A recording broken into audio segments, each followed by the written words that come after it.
Ito sunod. Ito wala pa to. So using the values in the illustration, the elevation of the lowest point on the vertical curve. So given na meron na tayong stationing, so kailangan na lang natin magpuntahan yung elevation ng lowest point. Okay, so ito pala yung may may squared property of parabola dito, di ba? May ginagamit tayo dito. Ano nga ulit yun? Yung h, sinesolve natin yung h as, sige. So ito yung h na yun, di ba? Yung vertical offset. Ito yung h kapag,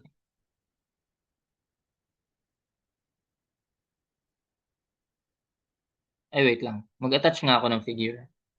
Basta bit, meron pala yan. Ay, kahit wag na lang pala. Sige. So okay naman. Okay naman na tayo dito. Squared property of parabola lang naman to. So h, and then yung distance niyan is ito, L over 2. Sa certain value. So in this case, alam naman natin, nasa right na siya. So yun yung gagamitin natin na distance. Distance from point of vertical. Ano yun? Point of vertical tangency naman tayo. So ito yung pangalanan nating x1. And this will be y1. Ayan. So ito naman yung magiging y1 natin. Oh, naka-enhance ba dito yung x1, y1? So ganun lang. So recall na lang natin, formula, h, syempre, ano ba yung naka-squared dyan? Syempre yung x naka-squared. Ano ba yung hinahanap natin? Yung y. So tama lang pala. Okay, so h all over yung horizontal distance, kalahati, L over 2. Square, di ba? Squared property of parabola. And that is equal to y1 naman, all over, ito naman, horizontal distance, x1 squared. So, alam naman natin yung distance na yan. Kalahati lang yan. Babawasan mo ng ano. O kahit pa naka-L ka dyan, magka-cancel lang din naman yan, no? So, h, kailangan muna natin ma-solve si h. Ayun lang. So, paano ulit yung vertical? Actually, maximum vertical offset to, di ba? Tawag natin dyan. That is L over 8 times product lang, G1, G2. Again, neglecting signs to. Pwede mong G1 minus G2, pero carry over mo yung sign. So, rest lang din naman yan. Okay, so G1 plus G2. Ilan yun? 3.6 kasi 2 plus 1.6. 3.6. Ano to? Ay, dapat pala naka-percent to. 3.6%. Kasi wala namang magka-cancel sa baba eh. Naka-percent tayo. 3.6% over 8. Or kahit ano na lang. Ganito. Over L. Laki naman. Parang nakatamad ilagay. Yan lang muna. Ayan, 9 over 20. So, saka na lang yung percent. Pwede naman yan. 3 point, ay wait lang. 9 over 20. Mas maganda isulat. 9 over 20% times length. Yan na yung age natin. Okay. So, mapapanitili pala talaga yung L dito, no? Okay. So, pag isa-solve natin si y sub 1, y sub 1 is h times x sub 1 squared all over h times x sub 1 squared over L over 2 squared. Tama. So, ang h niyan ay, ano yun? 9 over 20. 9 over 20% times length h. Tapos x sub 1. Ayun pala natin na-solve yun. Pero madali lang naman yun. Ang x sub 1 ay, di ba, ito yung buo ay L over 2, kalahati. Buong buo, tapos kalahati. Itong buong sa side na to, kalahati yan ng length, L over 2. Ayun, one half ng length.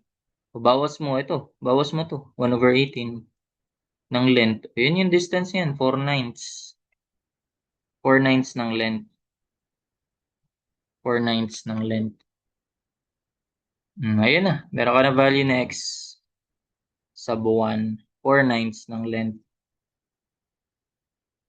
Okay, so L squared pala to. So cancel din yung L squared. Tama ba? Ay, wait lang. X sub 1 makaka-square to. So may isa palang matitira ang L squared. This will be L over 2 squared. Ayan. So may matitira kang L squared to, L squared cancel. So may L ka pa rin pala. Pero sige, ano na, lagay ko na ba yung L? Lagay ko na yung L as on station. Naka per station tayo dito eh. No? Sige. Mamaya magka-cancel din naman yan. Isa lang matitira. 9/20, make sure yung ano mo, yung pagkahati. Nasa baba yung mas mahaba yung bar. Ibig sabihin na nasa taas yung numerator. 9/20% percent times L, mamaya na yan, times 4/9 squared. 4/9 squared, L squared yun eh, tapos L squared din. Divide ko na lang sa 1/2 squared or 1/4. Sige, 1/2 squared ko na lang. So, ayan. Hala, ganito. Parang pangit ah. 4/1125. 4/1125. L.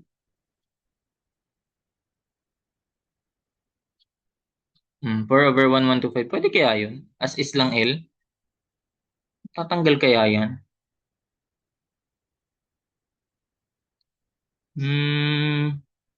Sige, tignan natin. So, ayan na, meron ka ng y1. So, ayun na. Ibig sabihin, add mo na lang to. Add mo na lang tong distance na to. Etong distance na to. Di ba ito ay... Kaya ba yan? Ayun.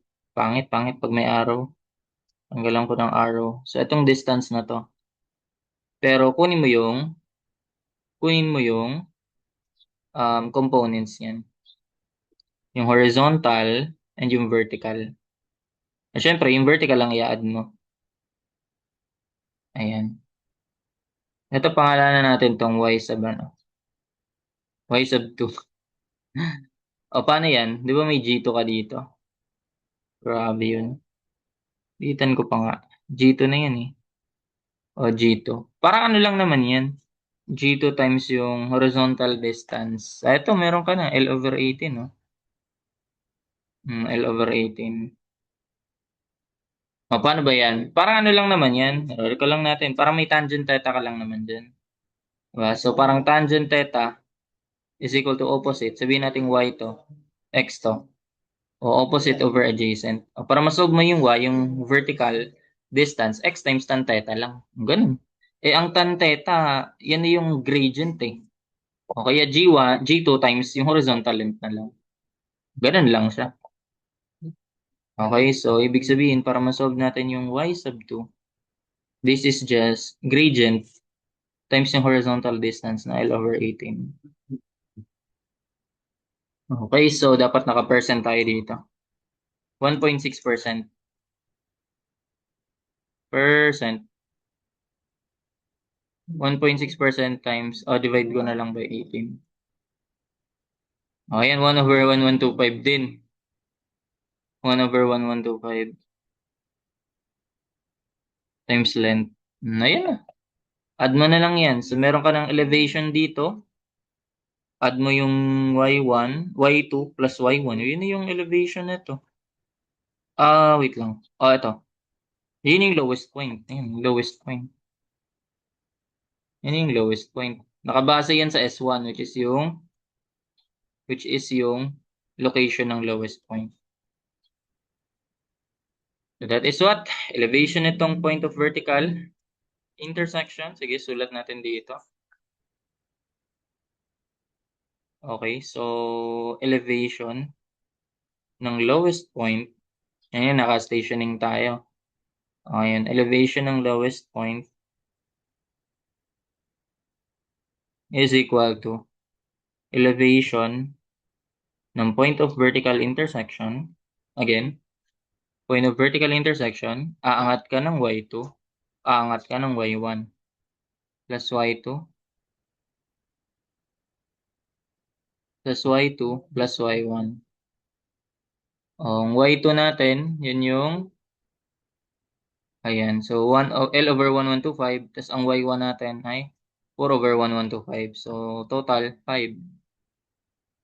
So, L over 1125. Ito ba yung una? Plus 4L over 1125. Ayan. So, naka-station kasi yun eh, no? In terms of stationing. So, 800 na yun, automatic. May 00, ganun. Ah, oo, ganun. Kung gagamitin natin yung using na ano na, assume na natin na tama na talaga yung ano, yung 8 station. Elevation ng point of vertical intersection. Okay, so pwede na yan. Point of vertical intersection, 743. Plus, sum na natin to 4 plus 1. 5 over 1125. Parang masisimplify pa nga yun eh, no? 5x over 1125. Ano ba? 8 times 5, 400. So, ayan. Dadagdagan natin na yung station ay 8 stations. So, pag distance, parang ano yun, 800. Ayan, 746.5. Meron ba? Bakit 746? Tama ba ako? 743, tapos 45, 1125. Tama naman, di ba? 800. Wait lang, double check ko nga. Okay, so continue lang natin. Turns out, mali yung problem na to. May mali sa choices sa problem na to. So ito kasi yung naging sagot dito. Explain ko lang bakit. Ang naging sagot dito ay, alin nga ba? 755 ba yun? 750 something, pero may mali kasi. Ang nagawa kasi dyan, kaya naging 755 is, discuss ko na lang no, kasi baka magawa niya rin no. Baka magawa rin. At ito yung naging reference.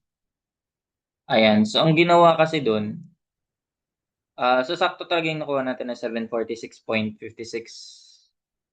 Saan ba yan? Babalikan ko ba ba yan?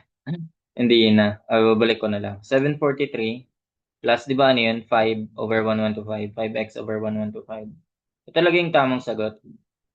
X ay 800. Ayun no. 746. Ito yung may susunod na problem. Ayun no. So, same ng A, C, and D.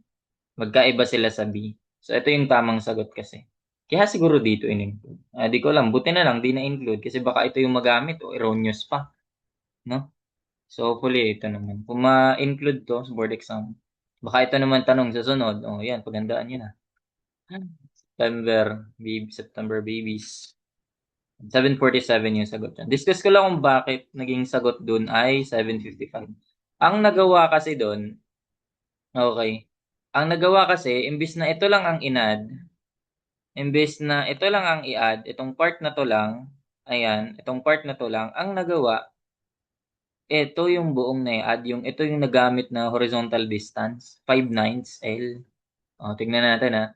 O, pag ginamit natin yan yung horizontal distance, 5/9 L, 5/9 na ang x, tas times mo sa gradient niyan.